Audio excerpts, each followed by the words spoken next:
ಕೇಳು ಭೀಷ್ಮಾಚಾರ್ಯ ಭಿನ್ನಪವ,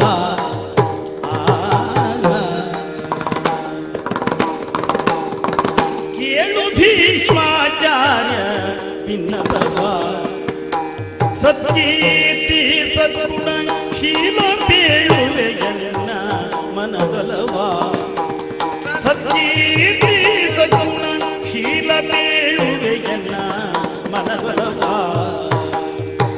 ಭೂಲಲಾಮರ ಜಯಿಸಿ ಮೆರೆದಿಯ ತೋಳಿನೊಳು ಬಿಗಿದಪ್ಪಿ, ಭೂಲಲಾಮರ ಜಯಿಸಿ ಮೆರೆದಿಯ ತೋಳಿನೊಳು ಬಿಗಿದಪ್ಪಿ, ಮನ್ಮಥ ಕೇಳಿಯೊಳು ನೀಯನ್ನ ಮನವನು ಕಾಲ ಕಾಲಕ್ಕೂ ತೃಪ್ತಿ ಪಡಿಸದೆ, ಮನ್ಮಥ ಕೇಳಿಯೊಳು ನೀಯನ್ನ ಮನವನು ಕಾಲ ಕಾಲಕ್ಕೂ ತೃಪ್ತಿ ಪಡಿಸದೆ, ಕೇಳು ಭೀಷ್ಮಾಚಾರ್ಯ ಭಿನ್ನಪವ, ಸತ್ಕೀರ್ತಿ ಸದ್ಗುಣ ಶೀಲ ಬೇಳುವೆ ಎನ್ನ ಮನದೊಲವ. ರಾಜಕುಮಾರಿ, ಈ ಅರಮನೆಗೆ ಬಂದು ಕೆಲವು ದಿವಸಗಳವರೆಗೆ ಒಂದು ರೀತಿಯಾದಂತಹ ಮುಜುಗರ ನಮ್ಮನ್ನ ಆವರಿಸಿತ್ತು. ಸಹಜ. ಯಾಕಂದ್ರೆ ಚಕ್ರವರ್ತಿ ಪೀಠ ಅಲ್ವೇ ಇದು. ಸಾಮ್ರಾಜ್ಯ ಜೊತೆಯಲ್ಲಿ ನಾವು ಹೇಗೆ ಮಾತನಾಡಬೇಕೆನ್ನುವ ಅರಿವೇ ನಮಗಿಲ್ಲವಾಗಿತ್ತು. ಆದ್ರೆ ನಂತರದಲ್ಲಿ ನನಗೆ ನಮ್ಮ ಮನೆಯ ವಾತಾವರಣವೇ ಅನುಭವಕ್ಕೆ ಬಂತು. ಅದರ ಜೊತೆಗೆ ಕರೆದು ನಮ್ಮಲ್ಲಿ ಅಭಿಪ್ರಾಯವನ್ನು ಕೇಳುವುದಕ್ಕೆ ಮುಂದಾಗ್ತಾ ಇದ್ದೀರಿ. ಆಚಾರ್ಯರೇ, ಹಲವರು ಕರೆಯುವುದನ್ನು ಕೇಳಿದ್ದೆ ನಾನು. ಭೀಷ್ಮಾಚಾರ್ಯರು, ಆಚಾರ್ಯರು, ಕ್ಷತ್ರಿಯೋತ್ಪನ್ನರಾದಂತಹ ತಾವು ಆಚಾರ್ಯರು ಹೇಗಾದ್ರಿ ಎನ್ನುವ ಅನುಮಾನ ಬಂದಿತ್ತು ನನಗೆ. ಆಮೇಲೆ ಅರ್ಥವಾಯಿತು, ಏನು? ಸದಾಚಾರದಿಂದ ಆದರ್ಶವನ್ನ ಬೋಧಿಸಿ ಆಚಾರ್ಯತ್ವವನ್ನು ಸಂಪಾದಿಸಿರುವಂತಹ ಅಸಾಮಾನ್ಯರು ನೀವೆನ್ನುವುದು. ಹಾಗಾಗಿ ತಮ್ಮನ್ನ ಆರ್ಯಪುತ್ರ ಅಂತ ಕರೆದ್ರು ಕೆಲವರು. ಸರಿ. ಅಷ್ಟೇ ಅಲ್ಲ, ಸತ್ಕೀರ್ತಿ ಸದ್ಗುಣ ಶೀಲ ತಾವು ಎನ್ನುವುದಕ್ಕೆ ಅನುಮಾನವೇ ಇಲ್ಲ. ಬೇಕಷ್ಟು ಭಂಡಾರದಲ್ಲಿ ಉಂಟು ಅಂತಾದ್ರೆ ಒಂದಿಷ್ಟು ಲೋಕಹಿತ ಕಾರ್ಯವನ್ನು ಮಾಡುವುದರ ಮೂಲಕವಾಗಿ ಕೀರ್ತಿಯನ್ನು ಸಂಪಾದಿಸಬಹುದು.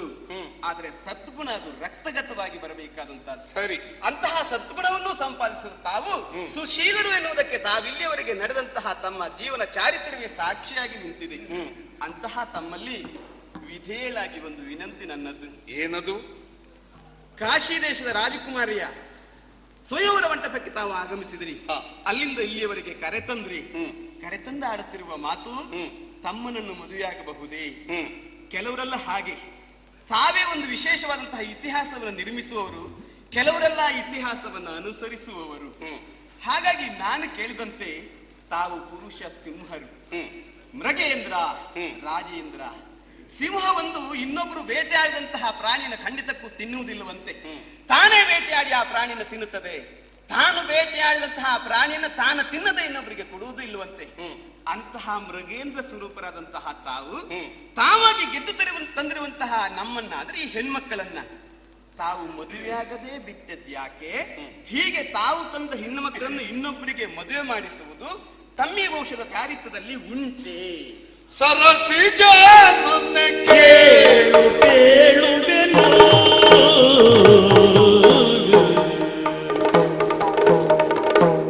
ಸರಸಿಜಾಲನ ಕೇಳು ಕೇಳುವೆನು, ಪಿತನಾದ ಶಂಕನು ಧರಣಿ ಬಾಲಗೆ ಸತ್ಯವತಿಯಳನು, ಪಿತನಾದ ಶಂಕನು ಧರಣಿ ಬಾಲಗೆ ಸತ್ಯವತಿಯಳನು, ತರುವ ಕಾಲದೊಳು ಅವಳ ಮಿತ ಕಂಧರನು ಬಳಿಯೊಳು ದೈವೇಶ ಪದವ, ತರುವ ಕಾಲದೊಳು ಅವಳ ಮಿತ ಕಂಧರನು ಬಳಿಯೊಳು ದೈವೇಶ ಪದವ, ಮರಣ ಪರ್ಯಂತರವು ಸತಿಯರ ಒಲಿತೆ ರಾಜವ ಆಡೆಯನ್ನುತ್ತಾರ.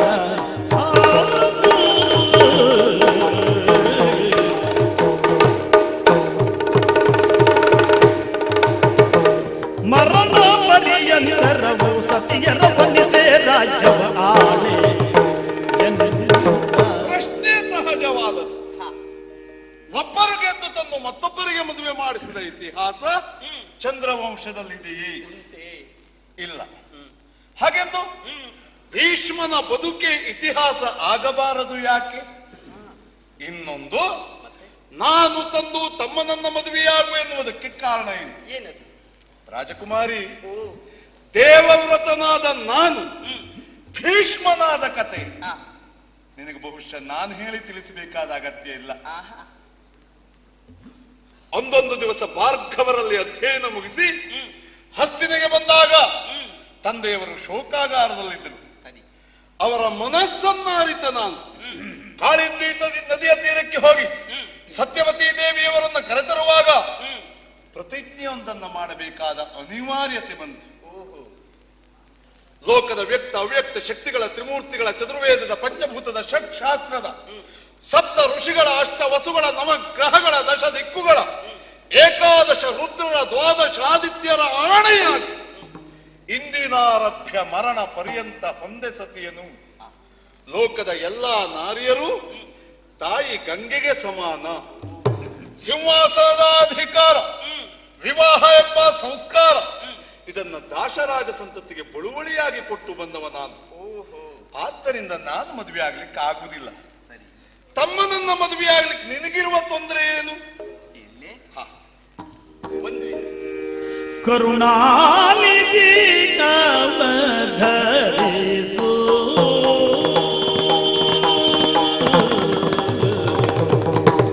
ಕರುಣಾನಿಧಿ ಅವಧರಿಸು ಸರ್ವಜ್ಞ ಕರುಣಾನಿಧಿ ಅವಧರಿಸು ಸರ್ವಜ್ಞ ಚರಣ ಚಿತ್ತಗಳಂತೆಯೋ ಪ್ರಾರ್ಥಿಪೇನು ಚರಣ ಚಿತ್ತಗಳಂತೆ ಕೈಯೋ ಪ್ರಾರ್ಥಿಪೇನು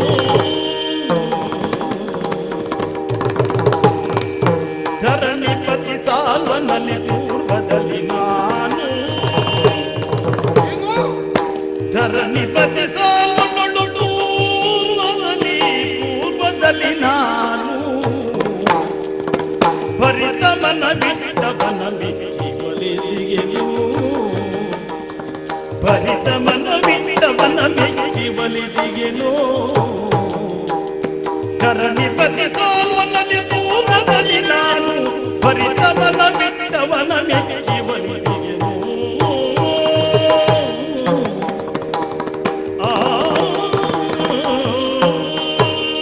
ಆಚಾರ್ಯರೇ, ಉದಾರತೆ ಅಂದ್ರೆ ಇದು, ಆದರ್ಶ ಅಂದ್ರೆ ಇದು ಅನುಮಾನವೇ ಇಲ್ಲ. ತಮ್ಮ ಬದುಕಿನಲ್ಲಿ ನಡೆದು ಹೋದಂತಹ ಮಹತ್ತರವಾದ ಘಟನೆಯನ್ನು ವಿವರಿಸುವುದರ ಮೂಲಕವಾಗಿ ಗುಟ್ಟೊಂದನ್ನು ನನಗೆ ಹೇಳಿದ್ರಿ. ನೀವು ಹೇಳಬೇಕಾದ ಅವಶ್ಯಕತೆ ಇದ್ದೆ. ಮದುವೆಯಾಗ ತಕ್ಕದೆನ್ನುವುದಾಗಿ ಆಜ್ಞಾಪಿಸಿದರೆ ನಾನು ಕೊಳ್ಳ ತಗ್ಗಿಸಿ ಹೋಗಬೇಕಾಗಿತ್ತು. ಆಜ್ಞಾಪಿಸಿದರೆ ಮದುವೆಯಾಗುತ್ತಿತ್ತು. ನಾನು ಭೀಷ್ಮನಾಗಿ ಇರುತ್ತಿರ್ಲಿಲ್ಲ ಅಷ್ಟೇ. ಹಾಗೆ ಅಂದ್ರೆ ಭೀಷ್ಮ ಶಬ್ದದ ಅರ್ಥವ್ಯಾಪ್ತಿ ಹೆಣ್ಣಿನ ಮನಸ್ಸಿಗೆ ಬೆಲೆ ಕೊಟ್ಟು ವ್ಯವಹರಿಸುವವ. ಹಾಗಾಗಿ ತಮ್ಮನ್ನು ಸರ್ವಜ್ಞರು ಅಂತ ನಾನು ತಿಳಿಯುತ್ತೇನೆ. ಭಾರ್ಗವರಾವನಿಂದ ವಿದ್ಯಾಭ್ಯಾಸವನ್ನು ಮುಗಿಸಿ ಮನೆಗೆ ಬರುವ ಸಂದರ್ಭಕ್ಕೆ ನಾನು ಸಾಮ್ರಾಜ್ಯವನ್ನು ಆಳುತ್ತೇನೆ, ಸಾಮ್ರಾಟನಾಗ್ತೇನೆ, ಪ್ರಜೆಗಳನ್ನ ಮಕ್ಕಳೊಬ್ಬಾರಿಯಲ್ಲಿ ಸಲಹುತ್ತೇನೆ ಎನ್ನುವಂತಹ ಕಲ್ಪನೆ ಇದ್ದೀತೆ ಹೊರತಾಗಿ ನಾನೊಬ್ಬ ಬ್ರಹ್ಮಚಾರಿಯಾಗಿ ಮುಂದುವರಿಯುತ್ತೇನೆ ಎನ್ನುವ ಕಲ್ಪನೆ ಆದರೂ ನಿಮಗೆ ಬಂದಿರುವುದಕ್ಕೆ ಸಾಧ್ಯವೇ ಹೇಳಿ? ಆಕಸ್ಮಿಕ ಬದಲಾವಣೆ. ನೀವು ಇಷ್ಟು ತೆರೆದಿಟ್ಟಾಗ ನಿಮ್ಮ ಬದುಕನ್ನ, ನನ್ನ ಬದುಕಿನ ಗುಟ್ಟೊಂದನ್ನು ನಿಮ್ಮಲ್ಲಿ ಹೇಳ್ತಾ ಇದ್ದೇನೆ. ಅಂದ್ರೆ ಮದುವೆಯ ಮುನ್ನಾ ದಿನ ನಡೆದ ಒಂದು ಆಕಸ್ಮಿಕ. ಏನದು? ವನ ಪ್ರದೇಶದಲ್ಲಿ ಸಾಲವನನ್ನು ನೋಡಿದೆ. ಯಾವಾಗ? ಮದುವೆಯ ಮುನ್ನಾ ದಿನ. ಓ, ಅವನು ಮುಂಚಿನ ದಿವಸ ಬಂದಿದ್ನ? ಹೌದು. ಸರಿ. ವನ ಪ್ರದೇಶದಲ್ಲಿ ಪರಸ್ಪರರ ಕಣ್ಣು ಕಲಿತಿತ್ತು, ಮಾತಿಗೆ ಪ್ರಾರಂಭವಾಯಿತು. ಮಾತು ಪ್ರೇಮವಾಗಿ ಮಾರ್ಪಟ್ಟು ಪರಸ್ಪರ ಮದುವೆಯಾಗುವುದೆನ್ನುವುದಾಗಿ ಭಾಷೆಯನ್ನು ಕೊಟ್ಟುಕೊಂಡೆವು ನಾವು. ರಾಜಕುಮಾರಿ, ಓ, ಎಲ್ಲರನ್ನೂ ಗೆದ್ದವನಿಗೆ ತನ್ನ 3 ಹೆಣ್ಣು ಮಕ್ಕಳನ್ನು ಕೊಡ್ತೇನೆ ಅಂತ ನಿನ್ನ ಅಪ್ಪ ಹೇಳಿದ್ದು. ಹೌದು. ನೀನು ಮುನ್ನಾ ದಿನವೇ ಅವನಿಗೆ ಮಾತು ಕೊಟ್ಟೆ. ಹೌದಿದು ಆಕಸ್ಮಿಕ ಅಲ್ಲ, ಆಕಸ್ಮಿಕ ಒಪ್ಪೋಣ.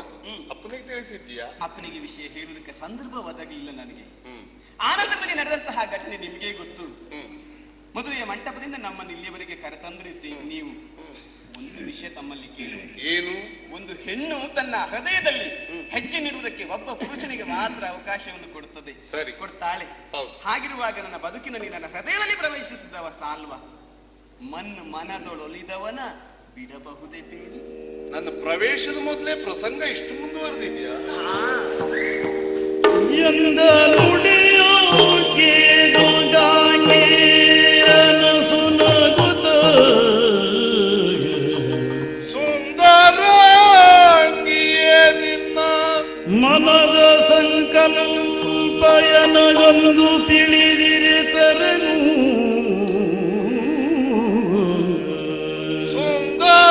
ಸುಂದರಾಂಗಿಯೇ ನಿನ್ನ ಮನದ ಸಂಕಲ್ಪ ಯನಗೊಂದು ತಿಳಿದಿರೆ ತರನು ನಡೆದ ಕಾರ್ಯಕ್ಕೆ ಮುಂದೇನ ಮಾಡುವುದೆನವು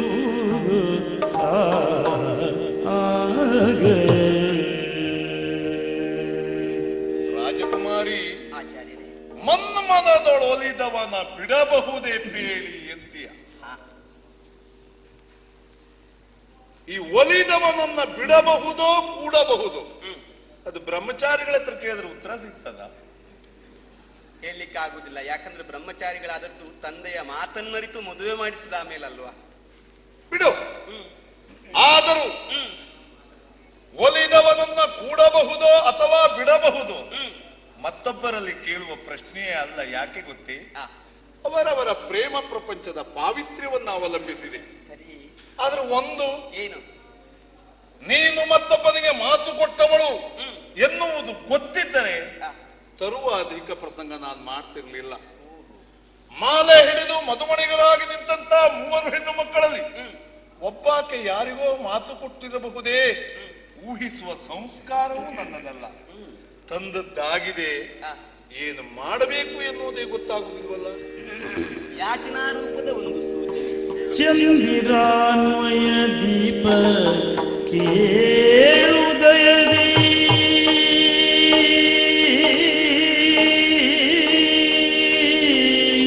ಚಂದಿರಾನ್ವಯ ದೀಪ ಕೇಳುದಯದಿ ಸತ್ಯಸಂಧ ನೀನೆಂಬುದವು ಅರಿತಿರ್ಪೇಗೆ ಸತ್ಯಸಂಧ ನೀ ಎಂಬುದಂ ಅರಿತಿರ್ಪೇಗೆ ಎಂದಿಗೈ ತಗಳೋ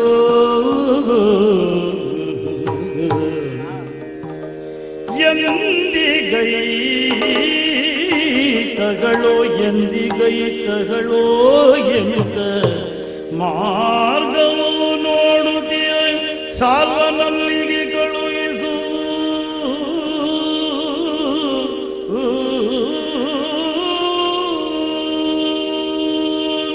ಆಚಾರ್ಯರೇ, ಚಂದಿರಾನ್ವಯ ದೀಪ ನೀವು, ಅನುಮಾನವೇ ಇಲ್ಲ. ಬತ್ತಿಯೊಂದು ಉರಿತದೆ, ಸುತ್ತಲ ಬೆಳಕನ್ನು ಕೊಡುತ್ತದೆ. ಬತ್ತಿ ಕಮರಿ ಹೋಗ್ತದೆ, ಎಣ್ಣೆ ಆರತಾ ಬರ್ತದೆ. ಸರಿ, ದೀಪದ ಬುಡ ಮಾತ್ರ ಕತ್ತಲಾಗಿಯೇ ಇರುತ್ತದೆ. ಹಾ. ಭೀಷ್ಮರ ಬದುಕು ಅಂತದ್ದಲ್ವೇ? ಹಾ. ಚಂದಿರಾನ್ವಯವನ್ನು ಬೆಳಗಬೇಕೆನ್ನುವ ಕಾರಣಕ್ಕಾಗಿ ನಿಮ್ಮ ಬದುಕನ್ನು ಬಲಿಕೊಟ್ಟವರು ನೀವು. ಹಾಗಾಗಿ ಚಂದಿರಾನ್ವಯ ದೀಪ. ಆಕಾಶದಲ್ಲಿ ಲಕ್ಷ ಲಕ್ಷ ಸಂಖ್ಯೆಯ ನಕ್ಷತ್ರಗಳಿದ್ರೂ ಸಹಿತವಾಗಿ ಚಂದ್ರ ಹೇಗೆ ಶೋಭಾಯಮಾನವಾಗಿ ತೋರ್ತಾನೋ ಹಾಗೆ ಚಂದ್ರ ವಂಶದಲ್ಲಿ ಚಂದ್ರನ ಉಪಾಧಿಯಲ್ಲಿ, ಪ್ರತಿ ಚಂದ್ರನ ಉಪಾಧಿಯಲ್ಲಿ ಶೋಭಿಸ್ತಾ ಇರುವವರು ತಾವು. ಎಲ್ಲೋ ಮಿಣುಕು ನಕ್ಷತ್ರಗಳು ನಾವೆಲ್ಲ. ನಮಗೆ ಬೆಳಕು ಬರಬೇಕು ಅಂತಾದ್ರೆ ನಿಮ್ಮ ಕರುಣೆ ಹರಿದು ಬರಬೇಕು ನಮ್ಮತ್ತ. ಹಾಗಾಗಿ ಚಂದಿರಾನ್ವಯ ದೀಪ ದಯ ತೋರಬೇಕು ನನ್ನ ಮೇಲೆ. ಆ ದಿವಸ ನಿಮ್ಮಿಂದ ಪೆಟ್ಟು ತಿಂದು ಹೋಗಿರುವಂತಹ ಸಾಲ್ವ ನನ್ನ ಮೇಲಿನ ವ್ಯಾಮೋಹವನ್ನು ಕಳೆದುಕೊಂಡಿರುವುದಕ್ಕೆ ಸಾಧ್ಯವೇ ಇಲ್ಲ.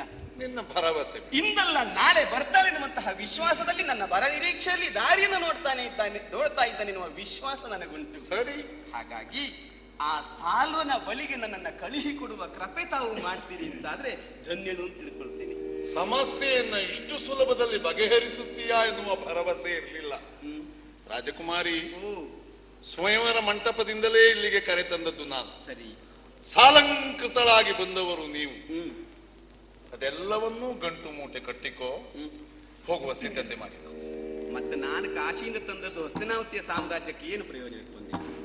ಅಲ್ಲ, ನಾನು ಇಲ್ಲಿಯಲ್ಲಿ ಏನೋ ಪ್ರಯೋಜನ ಆಗ್ತದೆ ಅಂತ ಬಿಟ್ಟು ಹೋಗುವಂತದ್ದಲ್ಲ. ಬಿಟ್ಟು ಹೋಗಿದ್ದೇನೆ ಅಂತ ಮತ್ತೊಮ್ಮೆ ಬರುವುದು ಬೇಡ ಅಂತ ಹೇಳುತ್ತಾರೆ. ಅಂತೂ ನಮ್ಮನ್ನು ಹಾಗೆ ಕಳುಹಿಸುವ ಉಪಾಯದಲ್ಲೇ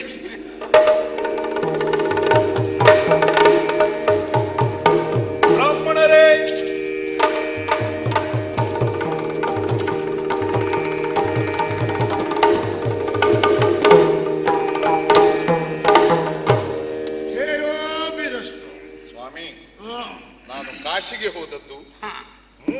ರಾಜಕುಮಾರಿಯರನ್ನ ಕರೆತಂದದ್ದು.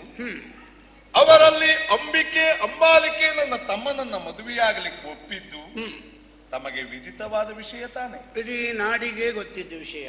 ಆದ್ರೆ ಏನು ಮಾಡೋಣ ಸ್ವಾಮಿ? ಏನಾಯ್ತು? ಜ್ಯೇಷ್ಠಳಾದಂತ ಅಂಬೆ ನನ್ನ ತಮ್ಮನನ್ನು ಮದುವೆ ಆಗ್ಲಿಕ್ಕೆ ಒಪ್ಪಲಿಲ್ಲ. ನನ್ನ ತಮ್ಮನನ್ನ ಅವಳು ಮದುವೆ ಆಗ್ಲಿಕ್ಕೆ ಒಪ್ಪದೇ ಇದ್ದದ್ರಿಂದ ನಿಮ್ಮನ್ನು ಕರೆಬೇಕಾಯ್ತು. ಏನೇನು? ನನ್ನ ತಮ್ಮನನ್ನ ಅವಳು ಮದುವೆ ಆಗ್ಲಿಕ್ಕೆ ಒಪ್ಪದೇ ಇದ್ದದ್ರಿಂದ ನಿಮ್ಮನ್ನು ಕರೆಬೇಕಾಯ್ತು. ಏನ್ ಮಾಡೋ ಹೇಳು? 4 ವರ್ಷದ ಮೊದಲಾಗಿದ್ರೆ ಒಂದು ಮನಸ್ಸು ಮಾಡಿ ಬಿಡ್ತಿದ್ದೆ. ಈಗ ಕೂಡುದಿಲ್ಲ. ಯಾವುದಕ್ಕೆ ಸ್ವಾಮಿ? ಅಂಬೆ ನಿನ್ನ ತಮ್ಮನನ್ನು ಒರಿಸುವುದಕ್ಕೆ ಒಪ್ಪಲಿಲ್ಲ ಅಲ್ವಾ? ಅವಳಿಗೆ ಬೇರೆ ವರನನ್ನು ಹುಡುಕುವುದಕ್ಕೆ 4 ವರ್ಷ ಮೊದಲಾಗಿದ್ರೆ ನಾನು ಮನಸ್ಸು ಮಾಡ್ತಿದ್ದೆ.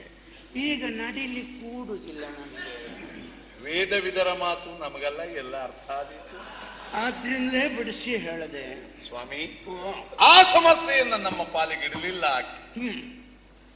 ಯಾವಾತನೋ ಸಾಲ್ವನಂತೆ, ಸೌಭ ದೇಶಾಧಿಪನಂತೆ, ಅವನಲ್ಲಿ ಅನುರಕ್ತೆಯಂತೆ ಕಳುಹಿಸಿಕೊಡಬೇಕು ಅಂತ ಕೇಳಿಕೊಂಡಿದ್ದಾಳೆ. ಸರಿ, ಅವಳು ಮೆಚ್ಚಿದ್ದು ಯಾರನ್ನೋದು ಮುಖ್ಯ ಅಲ್ಲ. ಹಸ್ತಿನೆಯ ಘನತೆಗೆ ತಕ್ಕಂತೆ ಕಳುಹಬೇಕಾದದ್ದು ನಮ್ಮ ಕರ್ತವ್ಯ ತಾನೆ. ದಯವಿಟ್ಟು ಆಕೆಯನ್ನು ಅಲ್ಲಿಯವರೆಗೆ ತಲುಪಿಸಿ ಬರ್ತೀರಾ? ನೀನು ಹೇಳಿದ ಮೇಲೆ ಅಲ್ಲಗಳಿವವ ಅಲ್ಲ, ಆದ್ರೆ ಅವಳು ನನ್ನೊಟ್ಟಿಗೆ ಬರ್ತಾಳ ಅಂತ ಕೇಳೋದು ಬೇಡವಾ? ಕೇಳೋಣ. ರಾಜಕುಮಾರಿ,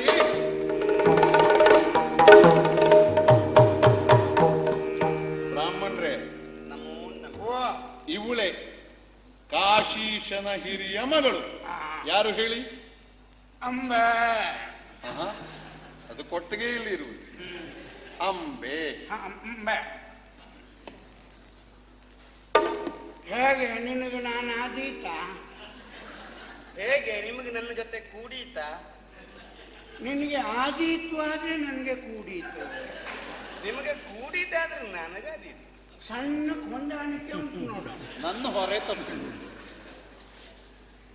ಆಚಾರ್ಯರೇ, ಸಾಲುನ ಜೊತೆಗಿನ ನನ್ನ ಭವಿಷ್ಯದ ಬದುಕು ಉಜ್ವಲವಾಗಲಿ ಅಂತ ಹರಿಸಿ ಹೋಗಿ ಬರ್ತೇವೆ.